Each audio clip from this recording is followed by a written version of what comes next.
Hello everyone, welcome to this session. आज के session में आप सभी का बहुत बहुत स्वागत है। बहुत सारे बच्चों के कंटिन्यूसली मैसेजेस आते रहते हैं कि सर डेटा इंटरप्रिटेशन कभी कभी समझ में नहीं आ रहा है, कहाँ से प्रैक्टिस करें, किस तरीके से प्रैक्टिस करें कि ज़्यादा चांसेस हों कि हमारे ज़्यादा से ज़्यादा नंबर आएँ। और हम सभी जानते हैं डेटा इंटरप्रिटेशन बहुत सारे लोगों के लिए एक वीक सेक्शन, एक वीक पॉइंट की तरह हो जाता है इस समय। और मेंस में वेटेज तो अच्छा है ही ऑब्वियसली।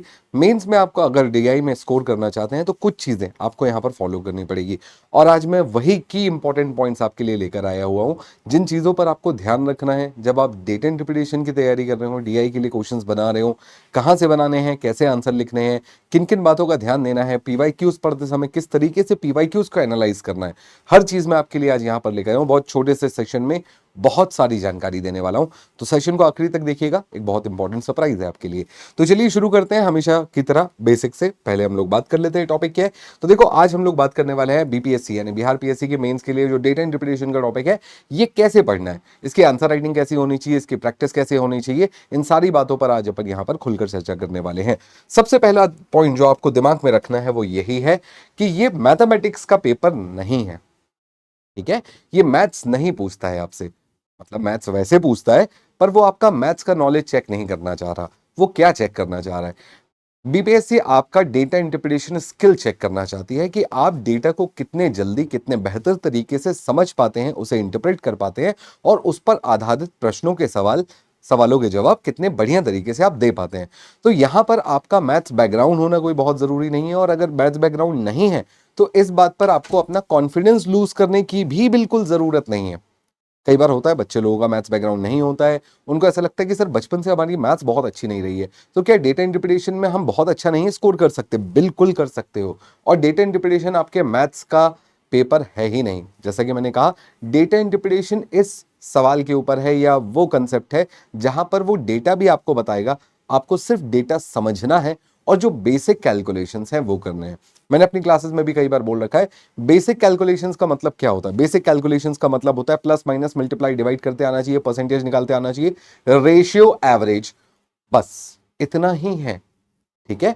तो ये बेसिक सा मैथमेटिक्स है। बट ये जो पूरा मैथमेटिक्स है, ये लगना किस पर है? उस डेटा पर। जब तक आप उस डेटा को समझोगे नहीं, आप बेसिक प्लस माइनस भी कैसे करोगे कि कौन सा नंबर प्लस करना है मुझे, कौन से ईयर का कौन सा डेटा मुझे किसमें प्लस करके किससे माइनस करना है, किसके साथ परसेंटेज निकालना है, किसके साथ रेशियो निकालना है। तो ये डेटा समझना बहुत जरूरी होता है। और इसीलिए अगर डर इस बात का था कि मैथ्स नहीं बनता, तो वो डर आज की आज मन से निकाल दो। पेपर मैथ्स का है ही नहीं, पेपर है डेटा को समझने का। अगर डेटा सही तरीके से समझ लिया तो आपका डीआई कोई गलत नहीं कर सकता, मतलब आप खुद नहीं करोगे तो कोई गलत नहीं कर सकता, ठीक है। तो यही मैं आपको यहां पर समझाना चाह रहा हूं कि पेपर किसका है, आपकी आंसर राइटिंग स्किल कैसी है, और आप डेटा कितने बढ़िया तरीके से इंटरप्रेट कर पाते हो। इंटरप्रेट का मतलब आप कितने बढ़िया तरीके से दी हुई जानकारी को समझ पाते हो। अब जानकारी किस किस रूप में मिलेगी? तो जैसा कि आप सभी को पता है, वही pie chart, bar graph, line graph, tabulation, यही कुछ चार पैरामीटर्स हैं, चार प्रकार के सवाल आते हैं। इन्हीं चार प्रकार के सवालों में से आपके क्वेश्चंस बनने वाले हैं, ठीक है। आगे मैं बात कर लेता हूं कि क्या क्या जरूरी है। तो जैसा कि मैंने कहा, ये चार प्रकार के ग्राफ्स बहुत जरूरी है। Line graph, bar graph, pie chart और टेबल चार्ट, ये आपके लिए जरूरी है। अब इन ग्राफ्स के अंदर आपसे क्या पूछता है? तो देखो, ट्रेंड एनालिसिस। ट्रेंड एनालिसिस का मतलब एक तरीके से वो आपसे पूछेगा कि बताओ अगर कोई ट्रेंड चल रहा है किसी डेटा में, सपोज 3 4 5 वर्ष का किसी कंपनी का सेल दिया हुआ है, तो सेल कब बढ़ रहा है, कब कम हो रहा है, कितने परसेंट से बढ़ रहा है, कितने परसेंट से कम हो रहा है, कौन कौन से ईयर में इंक्रीज हुआ, किन किन सालों में वो डिक्रीज हुआ, यही सब ट्रेंड एनालिसिस कहलाता है। और यही डेटा आपको दिया जाएगा ग्राफ के माध्यम से, और उसमें आपको समझना है कि कहां पर बढ़ रहा है, कहां पर कम हो रहा है, कितने परसेंट से बढ़ रहा है, कितने परसेंट से कम हो रहा है, एवरेज क्या निकल कर आएगा, ठीक है। कंपैरिजन, कंपैरिजन ऑब्वियसली जैसे कि मैंने कहा कि एक वर्ष का दूसरे वर्ष से कंपैरिजन, एक कंपनी का दूसरी कंपनी से कंपैरिजन, तो उसी डेटा में आपको सब कुछ मिलेगा और वहीं से आपको कंपैरिजन भी करना होगा। फिर आता है परसेंटेज। जैसा कि मैंने कहा कि कंपैरिजन तो होता ही होता है। कंपैरिजन के 2 3 तरीके हैं। रेशियो में कंपैरिजन करने को बोल सकता है, प्लस माइनस। परसेंटेज भी एक प्रकार का कंपैरिजन ही है, तो परसेंटेज निकालने को बोलेगा तो बेसिकली आपसे कंपेयर करने को ही कह रहा है। तो क्या बहुत खतरनाक चीजें हैं? नहीं। जैसा कि मैंने कहा, मैथ्स के आपको कुछ बेसिक टॉपिक्स पता होने चाहिए, जैसे आपको प्लस माइनस मल्टीप्लाई डिवाइड जो सबको आता है, जो सबको आता है। इसके साथ आपको परसेंटेज निकालते आना चाहिए, ठीक है, रेशियो अनुपात निकालते आना चाहिए, एवरेज निकालते आना चाहिए।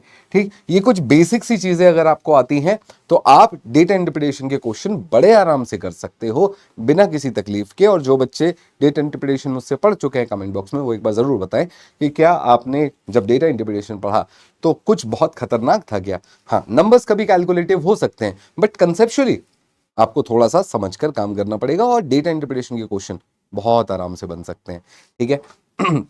मैंने ऐसे भी बच्चे देखे हैं जो क्लास शुरू होने से पहले पहले तक भी बहुत डर रहे थे बट एक बार उनके टॉपिक्स कंप्लीट होते गए, उन्होंने थोड़ी सी प्रैक्टिस की, मार्क्स बहुत सिग्निफिकेंटली इंप्रूव हुए। मतलब आप मान के चलिए कि 38 नंबर में से 38 का 38 नंबर लेकर आ रहा है, 36 नंबर लेकर आ रहा है बच्चा मॉक में। ठीक है, तो इस तरीके से भी आप नंबर्स लेकर आ सकते हैं, इतनी बढ़िया तरीके से आप स्कोर कर सकते हैं। तो स्कोरिंग सेक्शन है, मैं ये कहना चाह रहा हूं, स्कोरिंग सेक्शन तो है। बहुत सारे लोगों को लगता है नहीं सर बहुत कठिन है, नहीं कठिन बहुत नहीं है, थोड़ा तो कठिन होता ही है बट वो स्कोरिंग सेक्शन भी है, आपको बहुत अच्छे नंबर मिल सकते हैं डेटा इंटरप्रिटेशन में। फिर आते हैं हम कि भाई पीवाईक्यू पढ़ना कैसे है। बहुत सारे लोगों को लगता है कि सिर्फ पीवाईक्यू पढ़ लो, बना लो, बात खत्म हो गई। नहीं, पीवाईक्यू का एनालिसिस भी उतना जरूरी होता है। सबसे पहले आपको यह समझना पड़ेगा कि पीवाईक्यूज, जैसे हम पहले बोलते थे कि पीवाईक्यूज बनाओ, देखो, लेकर आओ, अब तो इतनी सारी बुक्स अवेलेबल हैं, इतने सारे पीडीएफ्स अवेलेबल हैं कि आपको सब कुछ पकाया मिल जाएगा। पहले हम लोग प्रॉपर पेपर लेकर इकट्ठा करते थे कि ये 65वीं बीपीएससी का है, ये 66वीं बीपीएससी का है, उसका पेपर लेकर आते थे, रखते थे कि कहीं कुछ गुम ना जाए। अब तो आपके पास सब कुछ डिजिटली बहुत इजीली अवेलेबल है, तो आपको क्वेश्चन बैंक बनाने की जरूरत तो नहीं पड़ेगी, पीवाईक्यू बैंक बनाने की जरूरत तो नहीं पड़ेगी। बट अगर आपके पास कोई चीज रेडीली अवेलेबल है तो उसका बेटर यूज करना आपको आना चाहिए। तो जब भी आप क्वेश्चन पढ़ें, पीवाईक्यूज देखें, तो आप उसका टॉपिक देखें कि आखिर किस टॉपिक से, किस टाइप के ग्राफ से ज्यादा क्वेश्चन पूछे गए हैं, किस प्रकार का क्वेश्चन पूछा गया, क्या उसमें परसेंटेज इंक्रीज डिक्रीज वाले क्वेश्चन ज्यादा हैं, क्या उसमें रेशियो वाले क्वेश्चन ज्यादा हैं, क्या उसमें एवरेज निकलवाया गया है, तो किस तरीके के क्वेश्चंस किस ग्राफ पर ज्यादा बन रहे हैं। ठीक है, इन सबको आपको नोटिस करना होगा। एक्सप्लेनेशन, एनालिटिकल, क्रिटिकल थिंकिंग, वही जो भी ग्राफ दिया हुआ है उसको आपको समझना है कि किस तरीके से या कौन कौन से ग्राफ्स वो दे रहा है। कभी वो कंपनी की सेल्स का ग्राफ देता है, कभी वो रेवेन्यू बताता है, कभी वो अभी मैंने देखा था एक क्वेश्चन प्रीवियस ईयर में, बहुत बढ़िया क्वेश्चन था कि पर कैपिटा जीडीपी कितनी है और पर कैपिटा इनकम कितनी है, तो उससे एक बहुत बढ़िया उनने कोरिलेशन बनाकर दिया बनाया हुआ था। तो बहुत बढ़िया बढ़िया क्वेश्चन है, आप पीवाईक्यूज पढ़िए और पीवाईक्यूज से आप ये समझने की कोशिश करिए कि वो कौन कौन से चार्ट से जो ज्यादा पूछ रहा है, और उनमें भी फॉर एग्जाम्पल पाई चार्ट है, तो क्या पाई चार्ट में आपको परसेंटेज इंक्रीज डिक्रीज वाले क्वेश्चन ज्यादा देखने मिल रहे हैं या परसेंटेज और डिग्री के बीच में रिलेशन वाले क्वेश्चन ज्यादा देखने मिल रहे हैं। टेबुलेशन में क्या आपको एवरेज निकालने की ज्यादा जरूरत पड़ी है, टेबल वाले क्वेश्चंस में आपको एवरेज पूछ रहा है, परसेंटेज पूछ रहा है। तो थोड़ा सा आप इसको बाइफरगेट करेंगे तो आपको समझ में आएगा कि किस ग्राफ से किस सेक्शन पे ज्यादा क्वेश्चन पूछे जा रहे हैं, और ये आपकी बहुत हेल्प करने वाला है। फिर आते हैं हम लोग डायमेंशंस, वही मैंने कहा कि किस ग्राफ से किस तरह के क्वेश्चन ज्यादा पूछे जाते हैं। ठीक है। पीवाईक्यू से आपका एक टेम्पलेट रेडी हो जाता है। जब आप प्रीवियस ईयर क्वेश्चंस बनाते हैं तो आपको पता चलता है कि पाई चार्ट को किस तरीके से डील करना है, और पाई चार्ट के मैक्सिमम क्वेश्चंस आप देखेंगे कि एक ही फॉर्मेट पर होते हैं। ठीक है, 70 to 75% क्वेश्चंस एक ही फॉर्मेट पर होते हैं, और उस फॉर्मेट को अगर आप समझ गए तो आप बड़े आराम से उस टाइप के आगे आने वाले क्वेश्चंस को डील कर सकते हो। तो आपके लिए वो एक टेम्पलेट रेडी कर देता है कि ओके, पाई चार्ट के क्वेश्चंस को मुझे इस तरीके से डील करना है, बार ग्राफ के क्वेश्चंस को इस तरीके से डील करना है। अगर दो ग्राफ दिए हुए हैं, सपोज दो पाई चार्ट दिया है या एक टेबल एक पाई चार्ट दिया है, तो उस क्वेश्चंस को किस तरीके से डील करना है, तो वहां पर आपका एक पीवाईक्यू जो है ना एक टेम्पलेट रेडी कर देता है। और इसलिए हम कहते हैं कि पीवाईक्यू पढ़ना बहुत जरूरी है। आपको अंदाजा लगता है कि आपको इंट्रोडक्शन में क्या लिखना है, बॉडी में क्या लिखना है, फाइनली कंक्लूजन में आपको क्या लिखना है। ये तीन चीजें बहुत जरूरी है। जब मैं डेटा इंटरप्रिटेशन पढ़ाता हूं तब भी मैं कहता हूं भाई क्या दिया है, क्या ज्ञात है, क्या निकालना है, कैसे आया वो, और लास्ट में कंक्लूजन। ये तीन चीज बहुत ज्यादा जरूरी है, और अगर आपने इन तीन चीजों को सही तरीके से यूज करके आंसर निकाल दिया, आपके कोई नंबर नहीं काट सकता, बहुत आराम से नंबर आ सकते हैं। ठीक है। फिर बात करते हैं हम लोग कि प्रैक्टिस की स्ट्रैटेजी क्या होनी चाहिए। बोले ठीक है सर, ये सब भी ठीक है, हमने पीवाईक्यू उठा लिए, बना लिए, अब क्या, अब हम लोग इसकी प्रैक्टिस कैसे करें। तो देखो, एक सिंपल सा 3R फॉर्मूला है, बहुत सिंपल है। पहला, रीड, सबसे पहले क्वेश्चन पढ़ो, समझो, रिकॉल। जितनी बार आप पढ़ेंगे क्वेश्चंस को, जितने तरह के क्वेश्चंस पढ़ेंगे, आपको उतनी बार बेसिक कंसेप्ट्स रिवाइज होते जाएंगे। जैसे मैंने कहा, परसेंटेज निकालते आना चाहिए। अब डेटा इंटरप्रिटेशन में लगभग हर चार्ट में एक आध दो सवाल परसेंटेज इंक्रीज डिक्रीज का होता ही होता है। तो जितनी बार आप अलग अलग चार्ट्स बनाएंगे उतनी बार आप परसेंटेज निकालना इंक्रीज करवाना, डिक्रीज करवाना, वो रिकॉल करते हैं, और जितनी बार आप रिकॉल करते हैं उतनी बेटर आपकी अंडरस्टैंडिंग बढ़ती जाती है नंबर्स को लेकर, ग्राफ्स को लेकर, कैसे लिखना है उस चीज को लेकर। तो यहां पर ये प्रैक्टिस का खेल बहुत ज्यादा है, तो आपको रिकॉल बार बार करना है, और जितना ज्यादा लिखेंगे, मैथ्स है, प्रैक्टिस का खेल है, जैसा कि मैंने कहा, तो जितना ज्यादा लिखेंगे आपको उतना फायदा मिलेगा।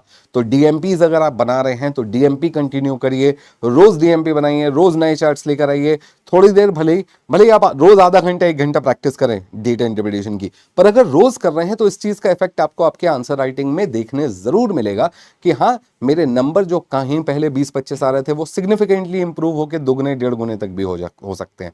ठीक है, तो बहुत जरूरी है आपको किसको कितना समय देना है, ये भी आपको प्रैक्टिस से ही समझ में आएगा। ये तो मैंने आइडियल सिनेरियो लिख रखा है कि शॉर्ट आंसर के लिए इतना, शॉर्ट आंसर यानी 6 नंबर 7 नंबर, लॉन्ग आंसर यानी 8 नंबर 9 नंबर।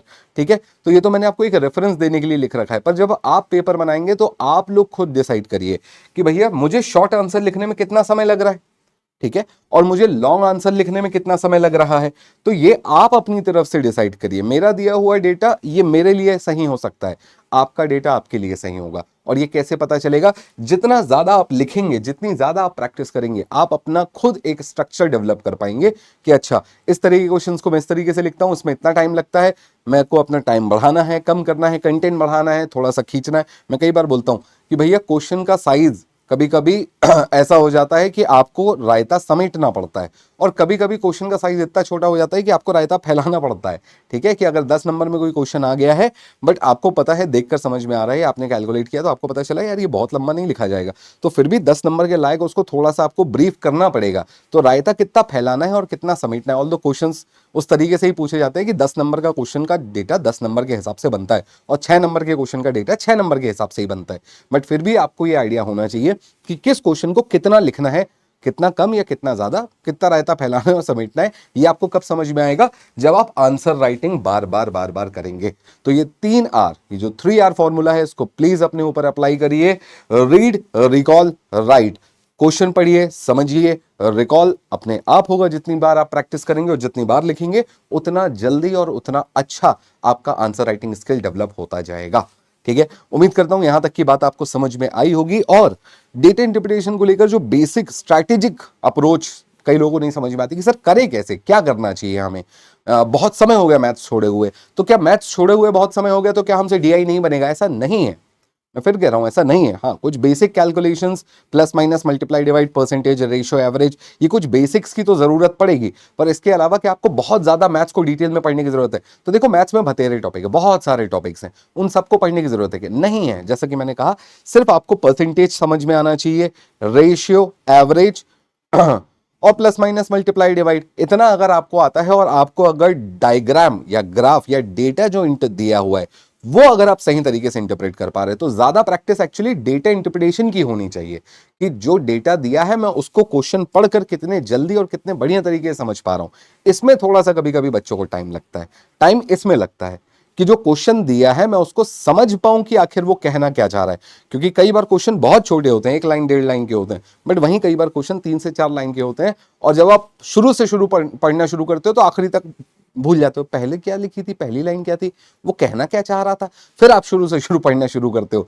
तो ये आपकी प्रैक्टिस में जब आएगा ना, तब आपको समझ में आएगा कि ओके, एक रीड में आपको क्वेश्चन समझ में आ जाएगा कि ये कहना क्या चाह रहा है। उसके लिए लगेगी प्रैक्टिस, राइटिंग और थोड़ा सा डेडिकेशन।